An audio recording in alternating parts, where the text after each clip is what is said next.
जब मोदी जी ने धारा 370 जब जम्मू कश्मीर से हटाए थे और 35 से, तो जितना विपक्ष के लोग हैं सारे विरोध कर रहे थे। और मोदी जी ने पूछे 370 क्यों नहीं हटना चाहिए, तो बोले थे 370 हटाओगे तो जम्मू कश्मीर में खून का नदिया बह जाएगा। मोदी जी ने फिर भी 370 हटाए जम्मू कश्मीर से और एक चींटी भी नहीं मारा। अब उमर अब्दुल्ला का वहाँ पर जम्मू कश्मीर में जीत हुआ है, उसकी सरकार बना है। महबूबा मुफ्ती का कहना है धारा 370 हटाना ही एक गलत है, धारा 370 फिर से बहाली होना चाहिए। उमर अब्दुल्ला का भी कहना है कि धारा 370 बहाली होना चाहिए। और वो इंडिया गठबंधन की पार्टी है, इंडिया गठबंधन जो है उसमें मिला हुआ है उस पार्टी से। तो बीजेपी के जम्मू कश्मीर में सरकार नहीं है। अब उन लोगों ने एक प्रस्ताव लाया और वहाँ से जम्मू कश्मीर से धारा 370 और 35 से फिर से बहाली करवाने का उन लोगों ने मतलब कि वो हो गया, पास हो गया वहाँ से। पर इतना आसान तो नहीं है, जो ये धारा 370 फिर से वहाँ पे लागू करवा लेना इतना आसान नहीं है। हमें दिक्कत इस बात से है कि जितना विपक्ष के नेता है इस पे बोलती क्यों बंद है। अभी बीजेपी के विधायकों को जम्मू कश्मीर में जो विधानसभा में से विधायकों के धक्का मार करके बाहर किया गया। क्यों? क्योंकि वहाँ का एक विधायक था जो एक पोस्टर लेकर के आया था उसमें लिखा हुआ था कि धारा 370 जम्मू कश्मीर में बहाली हो, और इसका विरोध बीजेपी का जो विधायक है उन लोगों ने किया। जब जाकर के बीजेपी के ही उल्टे बीजेपी का ही विधायकों को धक्का मार करके विधानसभा से बाहर कर दिया,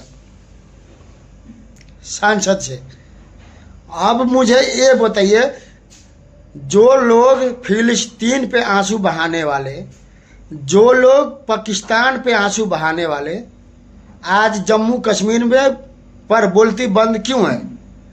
ये जितना भी विपक्ष के नेता हुआ, राहुल गांधी, अखिलेश यादव, आरजेडी का तेजस्वी यादव, इन सब का बोलती कैसे बंद है? ये अपना राय दे भाई, क्या है जम्मू कश्मीर में धारा 370 बहाली होना चाहिए फिर से। सबसे बड़ी बात, बाबा साहब अम्बेडकर का जो संविधान लिखा हुआ है वो संविधान जम्मू कश्मीर में लागू क्यों ना हो? तो ऐसे नहीं चलेगा। चलेगा तो बाबा साहब का संविधान ही चलेगा पूरा देश में। ऐसा एक काला कानून है जो कि जम्मू कश्मीर में नेहरू जी का जो गलती के कारण ये सब चीज हुआ, उसमें ये है कि एक तो जो भारत के लोग हैं वो वहाँ जमीन नहीं ले सकता, जबकि जम्मू कश्मीर भारत में रहते हुए भी। और भारत का जो लड़की अगर जम्मू कश्मीर में विवाह कर रही है, शादी कर रही है, तो उसको नागरिकता नहीं मिलेगा, न वहाँ का जो उसका पति का धन दौलत है, जगह जमीन, उसका वो अधिकार नहीं मिलेगा, उसका पत्नी को नहीं मिलेगा जो भारत से जाएगा, जबकि वो भारत में ही है। भारत का अभिन्न हिंग है, भारत का अभिन्न अंग है जम्मू एंड कश्मीर। अब जब पाकिस्तान की लड़की जब जम्मू कश्मीर में शादी होगा तो उसको उसके पति का जो जगह जमीन है उसको अधिकार मिल जाएगा, उसका हो जाएगा। ये कहाँ का नियम है? और इस पर विपक्ष का राय क्यों नहीं आ रहा है? जितना भी विपक्ष के नेता सबका बोलती बंद है इस मुद्दा पर। जब कि कांग्रेस का पार्टी उसमें उमर अब्दुल्ला के पार्टी में मिला हुआ है, कोई विरोध नहीं कर रहा है। एक आप ही लोग दोस्तों बताइए कहाँ तक ये जायज़ है। पाकिस्तान की लड़की आए, उसको वहाँ पे जो विवाह करेगी उसको जगह जमीन मिल जाएगा, और हिंदुस्तान का ही जो जम्मू कश्मीर है हिंदुस्तान का ही खाता है और हिंदुस्तान का ही है, अभिन्न अंग है। जम्मू कश्मीर हमारा है, हम सब का है। वहाँ का जो लड़की जाएगा उसको जगह जमीन नहीं मिलेगा, कोई जमीन खरीद नहीं सकता है। जमीन का बात तो दूर है, इसका तो उमर अब्दुल्ला का सरकार आते ही वहाँ पर आतंकवादी चालू हो गया।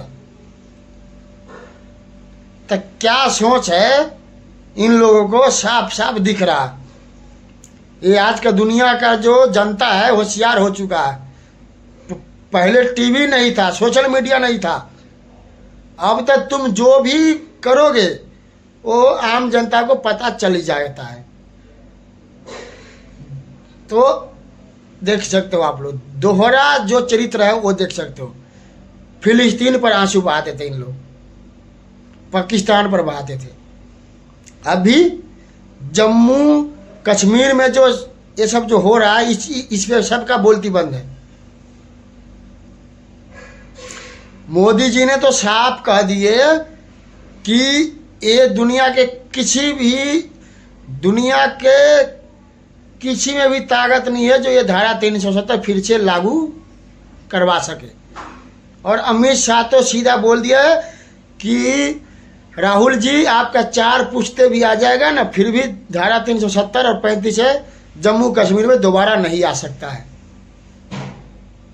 तो अभी अखिलेश यादव जी का बोलती बंद है, राहुल जी का बोलती बंद है। तो दुनिया को सबको पता है आप क्या हो, आप लोगों का सोच क्या है, वो सबको पता है।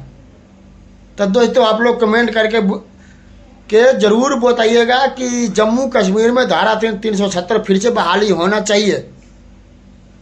अगर आप लोगों का अगर सोच है होना चाहिए तो हाँ लिख देना, नहीं है तो नहीं लिख देना। आप लोग देश के लिए आवाज़ उठाओ और समझो हमारे देश के लिए कौन नेता बढ़िया है और कौन नेता खराब है। हमारा कोई दुश्मन नहीं है, लेकिन जो हमारा देश का दुश्मन वो हमारा दुश्मन। कोई विपक्ष का नेता हमारा कोई दुश्मनी नहीं है, और ना कोई मेरा खेत काट रखा है, ना मेरा जमीन कब्जा कर रखा है। फिर भी जो सच है वो सच तो बोलेंगे, उसके लिए चाहे जो भी हो जाए।